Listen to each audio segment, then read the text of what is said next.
প্রকৃতি হচ্ছে কৃষ্ণের পুলিশ। দৈবী আশা গুণাময়ী মম মায়া দুরত্বয়া মামে গতি প্রপদ্যন্তে মায়ামেকাং তরন্তি তে। প্রকৃতি হচ্ছে কৃষ্ণের পুলিশ। চোর যখন পুলিশকে দেখে সে পালায়, আর সাধু যখন পুলিশকে দেখে সে এগিয়ে যায়। যে পুলিশ ভাই, আমার মনে হচ্ছে একটা পকেট মার আমার পেছনে পেছনে আসছে, আপনি কি আমাকে একটু সাহায্য করবেন? কোথায় কোথায়? ওই ওই ওই যে লোকটা। আর পকেট মার যখন দেখলো পুলিশ যাচ্ছে, পকেট মার দৌড়ায়। তো সাধু পুলিশের কাছে এগিয়ে যায় আর পকেট মার পালায়। তো সাধু পুলিশকে ভয় করে না। ঠিক তেমনি সাধু, সে জানে মায়া আমাকে সাহায্য করবে। সাধুর কাছে মায়ার কোনো ভয় নাই।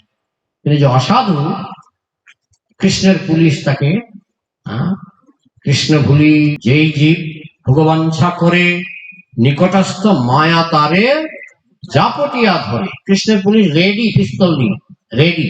যেই আপনি কোনো দুষ্টামি করবেন, সঙ্গে সঙ্গে আপনাকে জাপতে ধরবে। বুঝেছেন? এই হচ্ছে প্রকৃতির কাজ। যারা ভালো তাদেরকে উপকার করবে প্রকৃতি। প্রকৃতি হচ্ছে মায়ারই একটা প্রকাশ। মায়াদেবী ভক্তদেরকে সাহায্য করে, অভক্তদেরকে শাস্তি দেয়। পুলিশ যেমন সাধুকে সাহায্য করে, অসাধুকে শাস্তি দেয়, সেরকম। বোঝা গেল?